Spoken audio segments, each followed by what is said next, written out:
Assalamualaikum and good evening for those who watching this recording. Hari ini saya nak bentangkan jawapan bagi soalan UPS 2 tahun 2013/14. Soalan nombor 4. Finger tree shows a type of speciation within a beetle population over hundreds years. Terus pada soalan. A. Define speciation. Soalan minta define, so kita kena bagi maksud kepada speciation. So dekat jawapan kita just bagi meanings of speciation. Speciation is a formation of a new species from a single ancestral previously existing species by evolution. Maksud dia daripada spesies A ni, kumbang yang hidup, yang wujud terdahulu ni, selepas 100 tahun kemudian dia akan menghasilkan spesies yang baru, iaitu spesies A dan juga spesies B disebabkan oleh evolution. Okey, itu maksud untuk soalan A. B. 1. Identify the mode of speciation shown in figure 3. Soalan minta the mode of speciation. Kita ada belajar mode ni ada dua, iaitu allopatric speciation dan juga sympatric speciation. Kenapa bukan sympatric? Sebab kalau sympatric, formation of two or more species from a single ancestral species that occupy the same geographic area. Maksud dia, kalau sympatric speciation, mula awal dia dalam satu populasi macam ni, kemudian selepas 100 tahun kemudian dia akan hasilkan spesies yang lain juga, more species, ada spesies A dan B, tapi dekat kawasan yang sama. Tapi dalam gambar ni, spesies A ni selepas 100 tahun kemudian dia menghasilkan spesies yang lain, tapi dekat kawasan yang berlainan. Contoh macam ni kawasan A dan juga kawasan B. Sebab tu jawapan dia allopatric speciation. B2. Explain the reason of your answer. Kalau dia suruh explain the reason, nak senang kita bagi the definition of allopatric speciation. Kalau soalan yang atas-atas, dia tak ada tanya definition dia. So kita bagilah maksud dia, formation of species occur at different geographic area which is separated by a clear geographic barrier to form two subpopulations.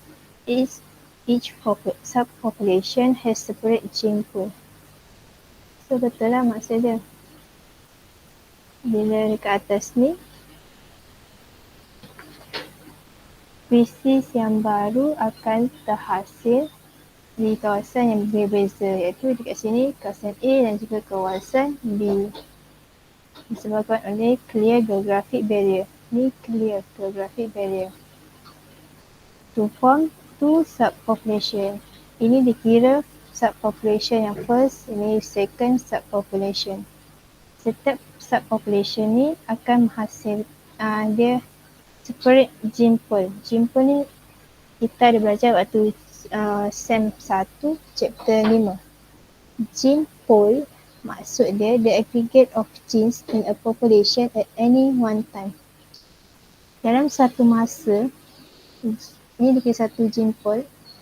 Dalam satu masa ni, setiap kumbang ni akan membawa genes yang sama, iaitu A. Tapi setiap kumbang ni akan bawa alel yang berbeza. Genes yang sama tetapi alel yang berbeza. Contohnya, kalau kumbang yang ni, dia akan membawa alel small a. Kalau yang ni, capital A, small a. Kalau yang atas ni pula, mungkin akan bawa capital A, yang ni capital A, small a, and so on. Okay, next question. C. List two factors involved in the formation of a new species. Dia suruh listkan dua faktor dalam penghasilan spesies yang baru. Kita belajar ada 4. reproductive isolation, hybridization, adaptive radiation and genetic drift. So pilihlah 2 daripada 4 tu yang senang nak ingat. Okay, next question. Briefly describe the bottleneck effect. Dia suruh describe bottleneck effect. Nak senang, kita bagi maksud kepada bottleneck effect. Contohnya, the bottleneck effects occurs when the population suddenly reduce in size or reduce drastically in the population size due to natural disasters such as flood and earthquake. Few surviving individuals represent a different gene pool from the origin population by chance. Maksud dia, bottleneck effect ni apabila saiz population tu dia akan kurang secara tiba-tiba disebabkan oleh contoh berlaku banjir ataupun tanah runtuh. Contoh dalam satu kawasan, contoh macam ni, dalam garden ada kumbang, beetle population ni, kemudian tiba-tiba berlakulah banjir.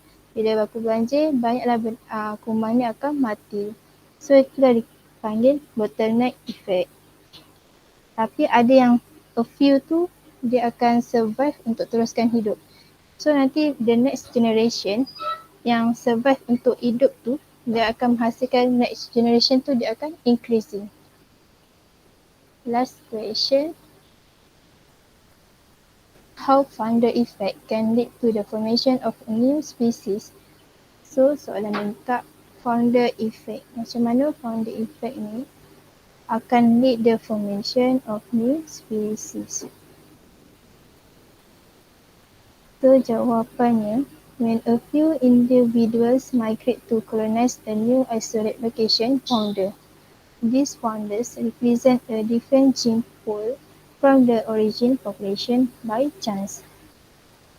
Contoh senang nak ingat, dekat satu taman tu ada bunga. Bunga tu ada 3 phenotype yang dia akan ada phenotypes yang berbeza, iaitu warna merah, warna kuning dan juga warna biru. Itu adalah dia punya phenotype.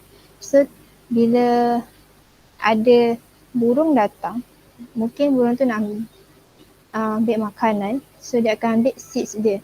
Seeds tu, biji benih tu, dia kira founder.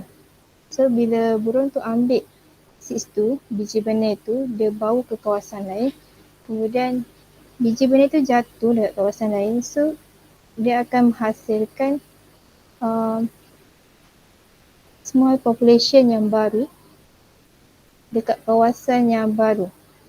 Jadi contoh kalau biji benih yang dibawa tu adalah warna kuning, so nanti bila burung tu ambil biji benih tu, kemudian dia buat tempat lain, kemudian biji benih bagi bunga warna kuning tu, dia akan menghasilkan small population yang baru.